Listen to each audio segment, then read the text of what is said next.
반갑습니다. 반갑습니다. 아주 시원하군요. 아침 저녁으로 원래 쉬려가지고 산책하려고 나왔다가 막 모자 쓰고 다시 뭐 돌아가고 있습니다. 잠시만요. 하기 전에 이 분들에서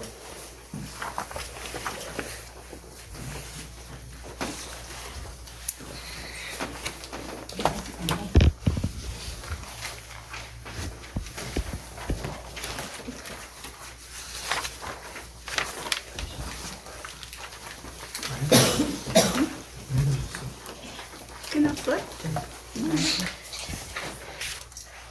전혀 아시겠네.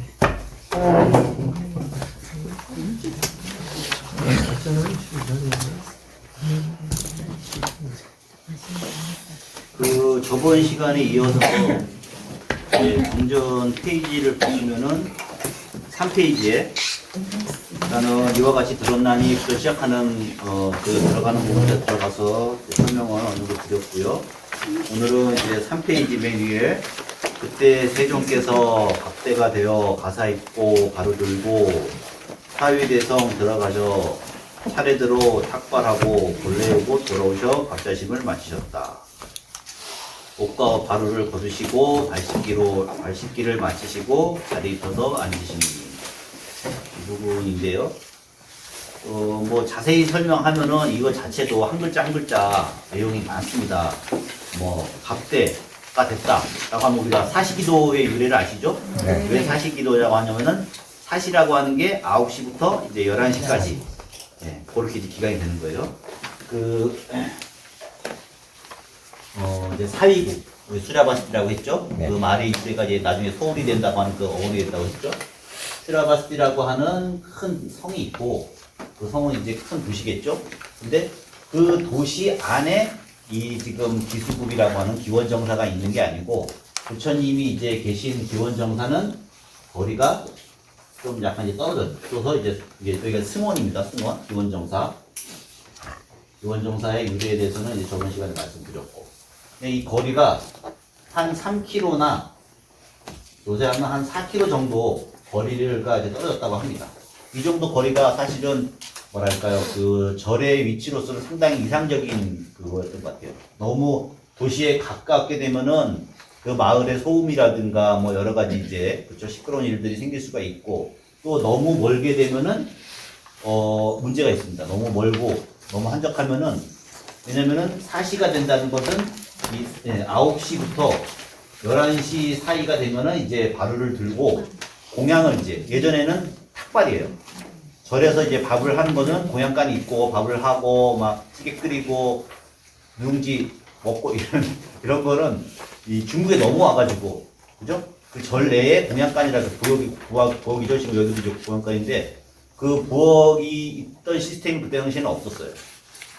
저 사찰 내에서는 순수하게 스님들이 묵는 방하고 수행처하고 그리고 부처님 설법하는 강당하고 스님들끼리 모여가지고 이제 공부하는 그런 곳 이런 식으로만 이제 구성이 됐던 거예요. 그러니까 먹는 건 어떻게 해결했냐면은 이 성에 가가지고 사위 성에 가가지고 탁발을 하는 거예요. 탁발이라고 하는 것은 밥을 주십시오. 벌식을 하는 겁니다. 좋게 말해서 이제 탁발이지만은 한 분 주십시오 하는 거죠.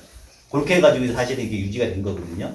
그래가지고 왔다 갔다 해야 되니까. 그리고 이게 세 번 갈 수는 없죠. 우리가 삼시세끼는 먹은 게 인류가 삼시세끼를 다 챙겨 먹은 게 얼마 안 돼요.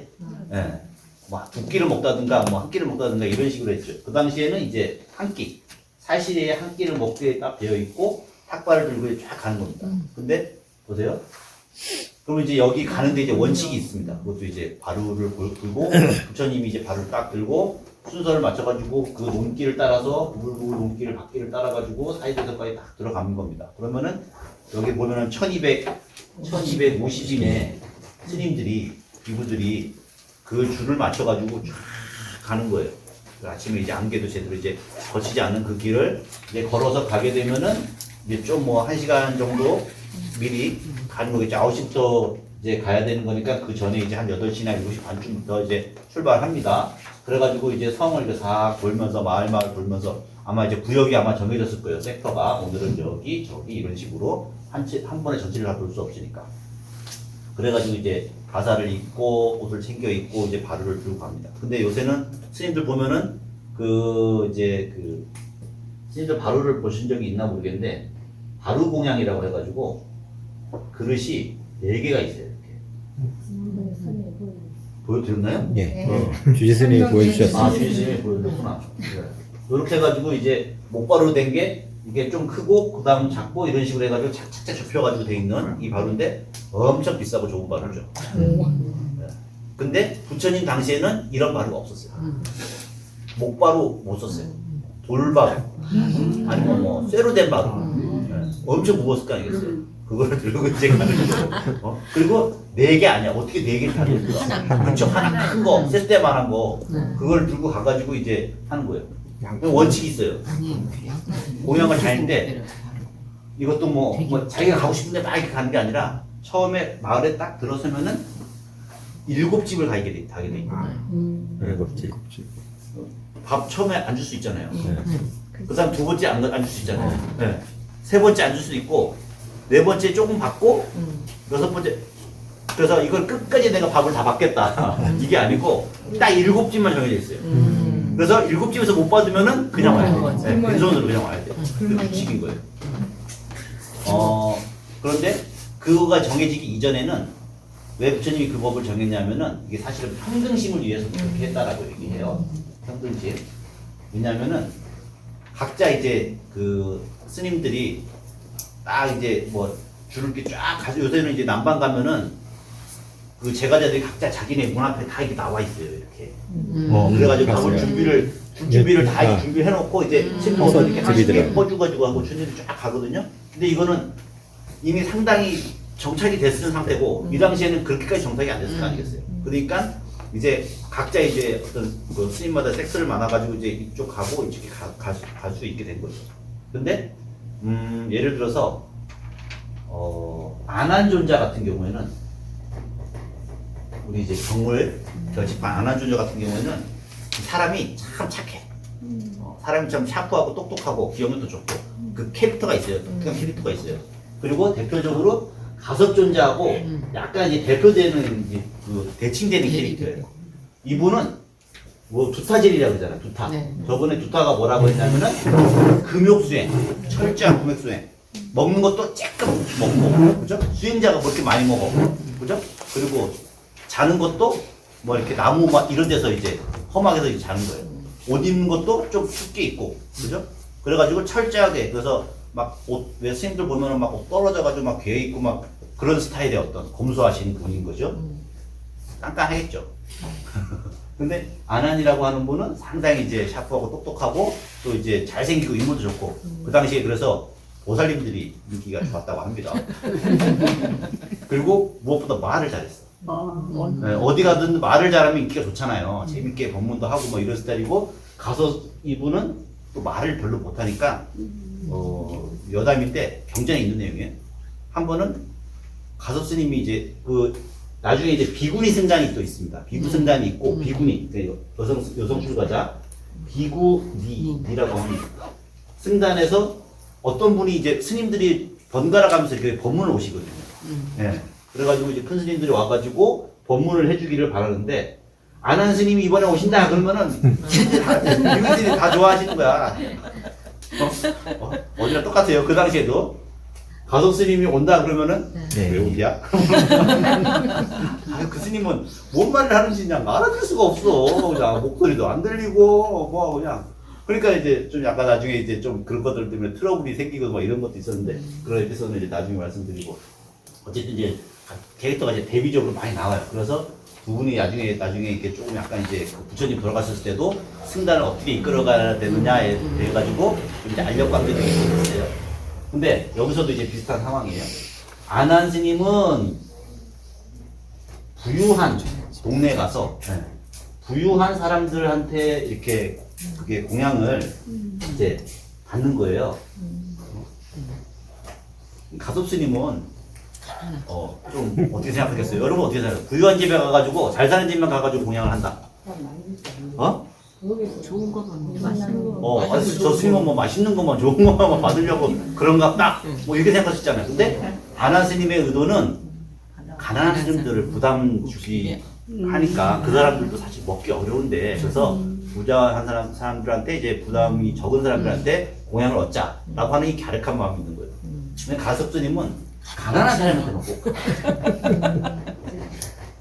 그 오는 거 아닌가? 이유가 있어. 이유가 그렇죠. 있어요. 예. 이유가 가섭스님은 가난한 사람들은 복이 없으니까 이 사람들 복 짓게 해준다고 또 그러는 거예요. 그런 거지. 맞아. 이유가 있어. 그렇죠. 야생 이분도 뭐 나름대로 이유가 있고, 그렇지. 그렇죠? 이분은 이제 위에서 하는 거고, 이 사람은 이제 이유가 다 있습니다. 누가 좋다 나쁘다 할 수 없는 이유가 상황이야. 있어. 근데 부처님은 뭐라고 하셨는 거니?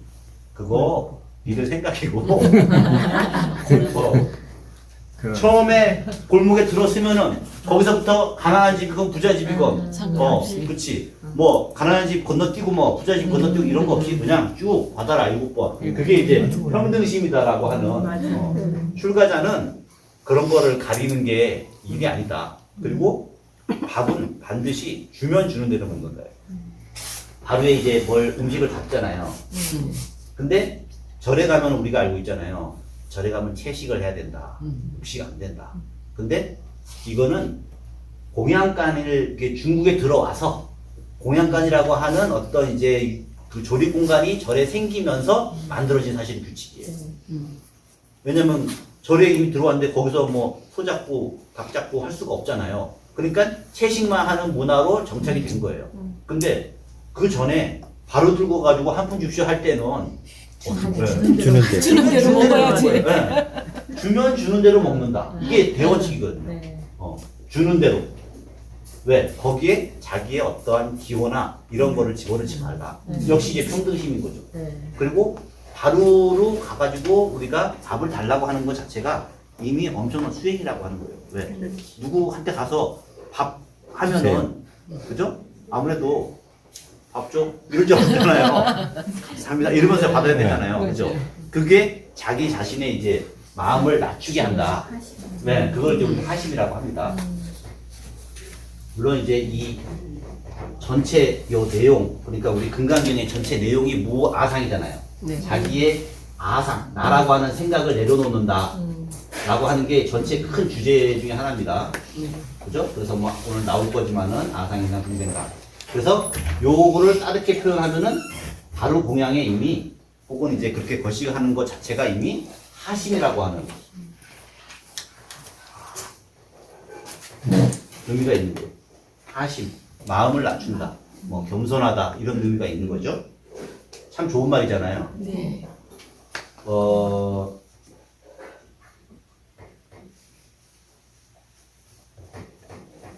제가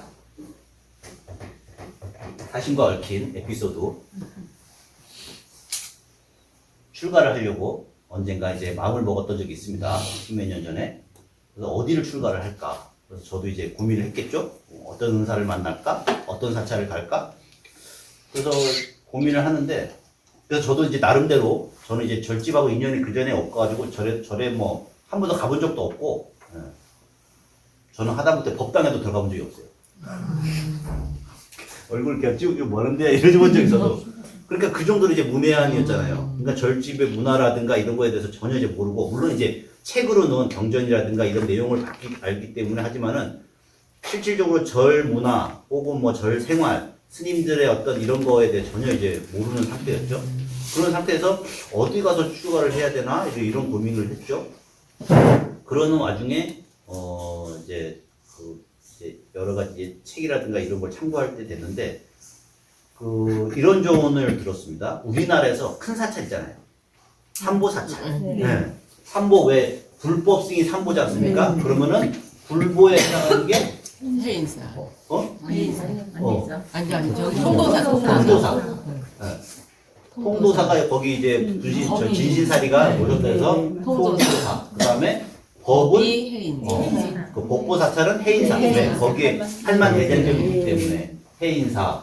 또 승보. 거기에 이제 위대한 스님들이 역대에 많이 나왔기 때문에 송광사 이런 식으로. 그래서 큰 사찰을 가면은 된다. 그쪽에 이제 오래됐고 전통도 있고 근데 그 이제 설명을 하면서 뭐라고 한 거니? 특히 이제 예를 들어서 이 해인사 같은 경우에 이런 얘기를 합니다. 참 좋은 절이라고 하면서 그 절에 가면은 이제 스님들이 이제 조실 스님 뭐 이렇게 있잖아요. 조실 뭐 방장 뭐 이런 식으로 이제 쭉 있잖아요. 여기 주지 또 여기 뭐 이제 각 그 소임자 총무 뭐 이런 식으로 그죠? 그 다음에 이제 쭉쭉쭉쭉 내려갑니다. 그러면은 제일 이제 밑에 이제 막 들어온 이제 신입 그러니까 이제 신입도 아니고 행장 걔를 안 받았으니까 그죠? 행장. 절에 가면 이제 약간 뿔긋 옷 입고 이제 부지런히 이제 달리는 거 있잖아요. 네, 막 이러고 다니면서 행자라고 해요, 행자. 그래서 처음에 들어가면 이제 행자부터 시작을 하는 거예요. 절 살림을 이제 차곡차곡 배우는 거죠. 근데 듣기로 행사에 가면은 행자실에 가면은 그죠? 행자들이 사는 방 가면은 하심이라는 글자가 붙어 있다는 거예요. 그래 절에 이제 가풍을 알려준다고 하는 거예요. 근데 그 하심이라고 하는 걸 그냥 하심 이렇게 쓰지 않고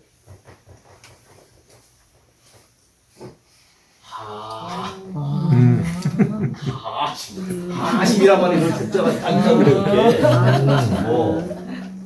그래서 저는 이 얘기를 딱 듣고 여기 가지 말아야겠다. 여기 가지 말아야겠다. 엄청 힘들다. 엄청 시어머니겠다. 이거 시집살이겠다. 왜 그렇게 느꼈을까요? 하라는 아, 게 그치. 그거에 대한 심. 하심이란 말이 금강경에도 나오는 말이고 또 경전 그 이제 육조 스님도 얘기한 얘기예요. 좋은 말이에요. 아상을 이제 내려놓는다고 하는 평등심이라든가 자기 경전 이런 걸 수행자가 가장 기본적으로 배워야 될 거잖아요. 근데 제가 생각하기에 이렇게 생각해요. 얘가 있을 자리가 여기에 행자실에 있는 게 아니라 이렇게 있는 게 아니라 저 족자가 이 절에서 가장 높으신 방장실에 그게 붙어 있다고 한다면은 내가 봤을 때는 이 절은 좀 좋은 절이겠다. 이미 이분들은 그 사찰에서 가장 밑에서 빡빡 열심히 닦고 기름쳐야 될 사람들인데 왜 이 사람들한테 그러니까 저 글자가 만약에 방장실에서 왜냐면은 가장 그 절에서 어른이 그런 마음을 가지고 이제 그걸 가지고 하면은 이 절의 사찰은 이런 시어머니 사찰이 아니라 조직 위계적인 시어머니 사찰이 아니라 그죠? 위에서부터 하심의 모범을 보이는 그런 절이겠다. 그럼 좀 편안하겠다라고 하는 그런 생각이 들고 좀 더 부처님이 생각하는 이상적인 승가의 모습에 가깝겠다. 저는 이제 이런 생각은 들었어. 그래서 안 갔지. 안 갔지. 그래서 나중에 이제 다른 사찰 가가지고 지리산 식상사 가가지고 이제 거기서 이제 있다가 뭐 한번 어느 정도 이제 절집 문화나 이런 거 배우잖아요. 그러면은 전체 이제 집체 교육을 이렇게 스님들이 전국에 있는 사찰에서 다 모여가지고 이제 개를 받으려고 이제 와가지고 집단적으로 이제 모여가지고 이제 수행하는 그런 기간이 또 있어요. 개 받기 직전에.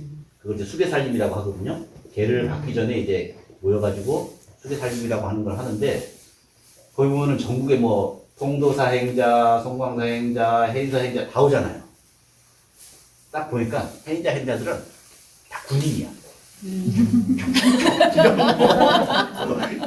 거기도 막 거기 보면 또 행자도 남발이가 붙어 있어. 1번, 2번, 3번, 4번 있잖아. 순서대로 들어온 순서대로. 1번 행자가 대빵.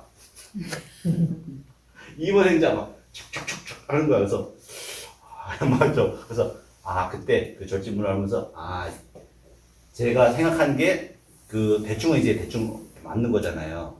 그래가지고 나는 절집 문화가 좀 더 부처님의 아까 그런 평등한 마음, 서로 이제 그런 게 이제 좀 아직까지는 전통 사찰이라고 하는 데가 그런 이제 좀 유계적인 이런 게 좀 강해가지고 그게 출가자가 이제 좀 급감하는 하나의 이유 중에 하나거든요.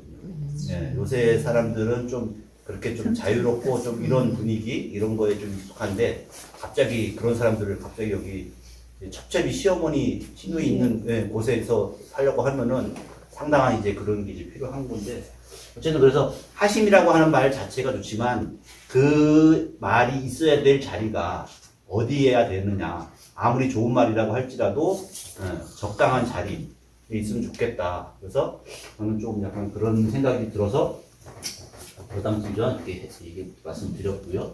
어쨌든 그렇게 해서 그다음 거 가사를 읽고 바루를 들고 사위대형 들어가셔서 차례대로 탁발을 하셨다. 차례 들어간 것은 아까 이제 7가식이라고 해서 7군데 순서대로 했다는 얘기고, 그리고 본래 이거 돌아오셔서 이제 자리를 원래 이제 그 기원정사 다시 돌아오셔서 발을 받고 그래서 고요히 앉아서 이제 공양을 하신 거죠. 그 다음에 이제 옷과 발을 거두시고 발 씻기를 마치시고, 이게 발을 씻는 게 중요해요. 왜냐면은 그 먼 거리를 터벅터벅, 그 당시에는 신발 없던 시절이거든요. 네, 맨발로 갔다 오기 때문에 그 다음에 이제 앉으려면 당연히 옷에 이렇게 묻으니까 발을 씻고 그 다음에 이제 조용히 이제 뭐 이렇게 풀로 이제 방석을 만들어서 그 다음에 이제 합니다. 그렇게 해서 이제 법문을 할 준비가 이제 다 된 거죠. 네. 장로 수보리는 저번에 이제 해공제일 우리 10대 제자 쭉 말씀을 드렸죠. 10대 제자 중에서 공을 가장 잘 이해한다 해서 해공제일, 제일 잘 이해한다. 그래서 수보리 말씀을 드렸고요. 또 장로라고 하는 말이 있습니다. 장로는 요새 이게 참 좋은 말인데 뺏겼어. 원래 불교에서 쓰는 말이잖아요. 장로라는 말 자체가 목사 밑에 장로, 장로교. 원래는 이제 뭐 영어에 뭐가 있었는데 그거를 이제 번역한 말을 이 사람들이 장로라는 말을 가지고 이제 번역을 한 거예요. 원래 불교 용어인데 이 사람들이 가져가가지고, 그러니까 뭐냐면은 우리가 가지고 있는 용어도 우리가 잘 활용하지 못하면은 딴 사람들이 가져가가지고 자기네 것처럼 쓰는 거예요. 그러면 우리가 이걸 쓰고 싶어도 그다음부터는 못 쓰게 되는 거예요. 서울시장 장로 뭐 이런 식으로. 장로라고 하는 게 뭐라 그럴까요? 그냥 나이가 많다 이런 게 보다는 그 당시 이제 그 존중받는 큰 스님 정도의 개념, 이렇게 이제 이해하시면 되겠죠. 요새는 이제 장로란 말을 잘 못 쓰고 존자라고 하는 표현을 많이 써요. 그래서 뭐 저기 티벳에 이제 달라이라마 스님 같은 경우에는 이제 달라이라마 존자님 뭐 이런 식으로 부르잖아요. 그죠? 저도 언젠가는 존재라고 부를 날이 있겠죠. 그러니까 경전에 보면은 뭐 안한 존자, 존자 안한, 존자 가서 뭐 이런 식으로 부를 수도 있고, 또 장로 이렇게 볼 수 있고, 존중하는 의미로 이렇게 쓰입니다. 그 다음에 수보리가 대중 가운데 앉았다가 자리에서 일어나서 오른 어깨 드러내고 오른 무릎 땅에 대며, 이 보세요. 오른 어깨를 드러낸다라고 하는 말이, 우리가 지금 가사를 입으면, 스님들 가사 입으면은 이렇게 왼쪽 어깨 이렇게 걸치잖아요. 근데 그거는 요 표현에 의하면은 그렇게 돼 있는 거고, 원래는 통견이라고 해가지고 옛날에 가사는 이렇게 둘 다 이렇게 두 어깨를 다 이렇게 놓는 거였어요. 그러고 다니다가 어떤 이제 존경하는 분을 만나게 되면은 자기의 이제 오른쪽을 이제 드러내는 거예요. 그래가지고 인사를 하는 건데 거기에 이제 굳어져가지고 그냥 아예 옷이 자체가 이렇게 오른쪽을 드러내는 방식으로 이제 된 거죠. 이걸 통견이라고 하고 이거 오른쪽을 드러내는 거죠. 특히 여기서 보면은 오른 어깨 드러내고 오른 무릎 땅에 대고, 우리 또 우요삼잡이라고 아십니까? 우요삼잡. 탑 같은 거 우리 탑돌이 할 때 왼쪽으로 돌아요? 오른쪽으로 돌아요? 오른쪽으로. 네, 오른쪽으로 돈다는 거예요. 왜 오른쪽으로 돌까요? 부처님이 탑이라고 하는 부처님을 상징하잖아요. 네. 부처님이 앉아 계신 자리잖아요. 네. 그렇죠? 뭐 부처님 당시에도 마찬가지예요. 부처님을 얘기할 때는 부처님 실제로 계시면은 다른 분들도 다 오른쪽으로 해서 이렇게 돌았어요. 그래서 3번 도는 게 그 인사를 대신하는 거거든요. 오른쪽을 드러낸다고 하는 게 그 당시에 이제 일종의 예견인 거예요. 부처님을 하여금 오른쪽을 보게 하는 거예요. 왼쪽을 보게 하는 게 아니고, 왜? 인도 문화는 오른쪽을 신성시하는 문화거든요. 오른쪽으로 네. 가보니까. 왼쪽으로 밥 먹으면은 큰일 나요. 네. 이거는 병 보는 돈이고, 그게 손을 헷갈리면 안 돼요. 맞아요. 밥 먹을 때도 다르니까. 그 사람들은 젓가락 쓰지 않고 숟가락 쓰고 손으로 먹잖아요. 그죠? 종교. 왼손으로 먹으면은 매장입니다. 왼손잡이 어떻게 해요? 네? 왼손잡이. 왼손잡이가 안 되지. 그런 거 안 통해요. 난 왼손잡이야 해가지고 이게 인정되는 사회는 요새 이제 강남이고, 우리 어렸을 때만 해도 왼손으로 밥 먹다가 맞아요. 맞아. 맞잖아요. 네, 맞아요. 그러니까 오른손이 이제, 그러니까 이 말도 틀렸어. 오른손. 오른손이 오르냐? 오른손이냐? 바른 손이 그러면 다른 손. 네, 바른 손도 네. 바르냐? 네. 왜냐면 그러면 왼손. 왼손은 여기가 오르면은 얘는 그른 손이겠네? 얘가 바른 손이면은 얘는 틀린 손이겠네? 근데 언어 속에 이미 그런 개념 속에 들어있고 오른쪽이 항상 이제 우위에 점했다라고 하는 게 있고 그리고 더 이제 그 근원을 올라가면은 그러면 왜 오른쪽이 그러냐 하면은 여기도 보면은 이제 오른 어깨를 드러낸다, 오른 무릎을 따야 된다, 혹은 오른쪽을 노쳐라 보인다라고 하는 게 사실은 예전에 칼을 들었던 소리예요. 우리 악수할 해치지 때 않는다. 악수의 유래가 뭐예요? 왜 갑자기 손을 잡는 게 사회적 인사가 됐을까요? 나 칼 없어. 그치, 내 손에 지금 총 없거든? 내 손에 칼 없거든? 그러니까, 이걸 딱 이것이 하고 싸우자는 얘기잖아요. 근데 손을 내밀면은 이게 내가 지금 빈손이다, 싸울 의사가 없다. 그래서 서로 이제 그걸 확인하는 게 악수가 되는 거거든요. 마찬가지로 이 당시에도 아마 전쟁 문화, 그 당시에 전쟁이잖아요. 전쟁 문화가 이제 깔려있는 상태일 거고, 그 상태에서, 당신에게 내가 지금 무장을 해제했습니다. 라고 하는 의미로서 사실은 오른손을 이제 노출하는 이제 그런 게 된 거겠죠. 그래서 하여튼, 그래서 오른쪽이 사실은 중요하다. 그래서 오른쪽으로 이렇게 돈다. 왜냐면은 부처님이 오른쪽을 보이게 한다. 뭐 이런 의미도 되는 거고. 하여튼 뭐 이런 것들 다 이제 배경으로 깔린 문화죠. 그때 이제 부처님께 여쭈었습니다. 희유하신 일입니다. 세존이요. 희유세존. 뭐가 희유한 걸까요?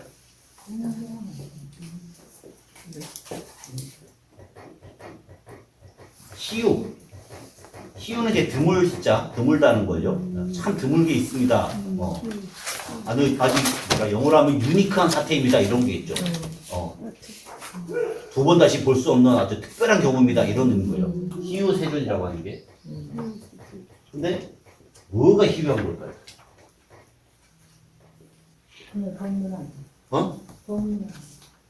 법문 아직 시작 안 했는데. 해달라고. 법문 해달라고. 옳지, 그것도 괜찮아요.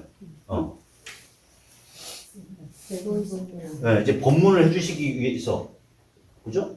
그 법을 기대하는 마음에, 그죠? 두 번째는, 뭐 이것도 가능합니다. 두 번째는, 세존이 희유하시다. 부처님이야말로 참으로 희유하신 분이십니다. 이런 의미도 가능하겠죠? 네, 부처님을 가리키는 말이다. 이번. 이런 해석도 있습니다. 희유사전이라고 하는 뜻이. 근데 제가 몇 책에 보니까 이 희유하시게 무엇을 가르쳐서 희유하다고 하냐면은 보세요. 세존께서 밥대가 되어서 가사를 입고 바루를 들고 1500 비구들 이끌고 쭉 가서서 밥을 거기는 한마디 말이 없어요. 그냥 때가 되면 옷을 입고 출발하자 이것도 아니에요. 그냥 누군가 한 명 딱 해가지고 부처님이 출발하시면은 말없이 이걸 조용히 따라가는 거예요. 조용히. 그리고 밥을 받고 많이 주십시오, 적게 주십시오 이것도 아니야. 그냥 조용히 받고 다시 고요히 돌아와. 그리고 조용히 밥 먹고 그리고 선정 입정하고 이런 식으로 이제 하는 거예요. 그러니까 그 사태를 보고 일련의 사태인 거죠. 일상적인 사태죠. 근데 아마 이제 그거를 보고 이 수보리라고 하는 분이 매우 이제 감명을 받은 것 같아요. 일상적이고 누구나 하는 거잖아요. 밥을 먹고, 그죠? 옷을 입고 밥을 먹고 양치하고. 근데 그 일상적인 모습에서 상당히 어떤 승가의 이상적인 어떤 평화로움을 아마 느꼈던 것 같아요. 그래서 그 묘사에 대해서 제가 봤을 때는 그걸 가르쳐서 희유하다. 거기에 모든 부처님의 가르침이 다 녹아있다. 여기는 어떤 말 한마디 가르침 없지만은, 그죠? 아까 말한 것처럼 그 문화 속에 발을 들고 가가지고 밥을 얻어가지고 거기에 어떤 구별이라든가 차별을 일으키지 않고 한 집 한 집 다 발을 갖고 그리고 고요히 돌아와서 하고 그리고 앉아서 선정하고 이러한 이제 삶 그런 거 우리 예전에 뭐라 그래요? 이건 경전에 있는 말은 아니지만은 행불언지교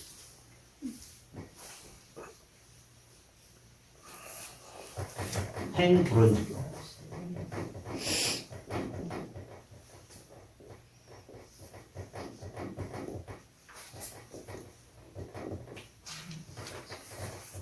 불원지교. 불언. 말이 없어. 그렇죠. 불언지교를 행한다는 뜻이죠. 말이 없는 가르침. 가르침은 가르침인데, 그죠?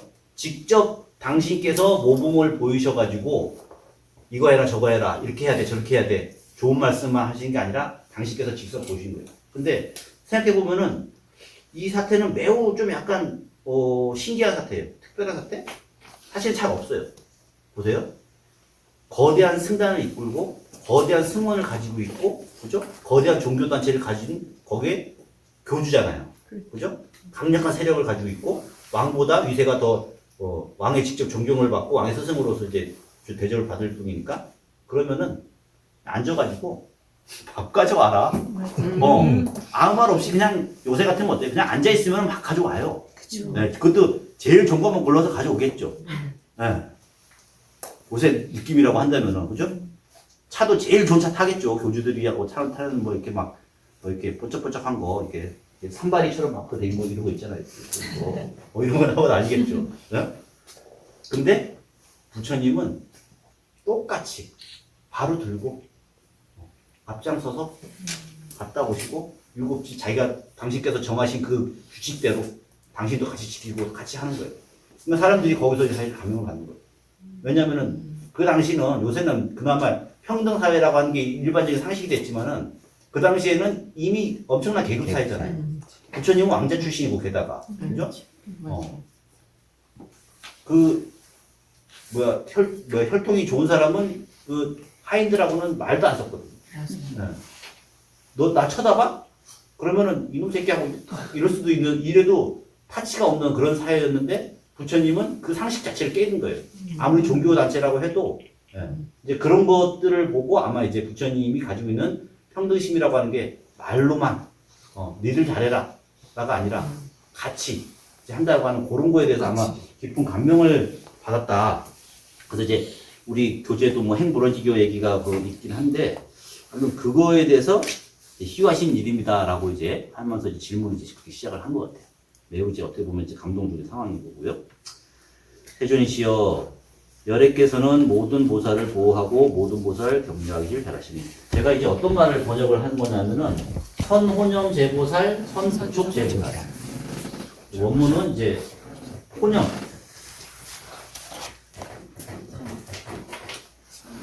선호념 제보살, 선부촉 제보살. 저는 이제 그 호념이라고 하는 거를 잘 보호하신다. 호념은 이제 보호할 부자거든요.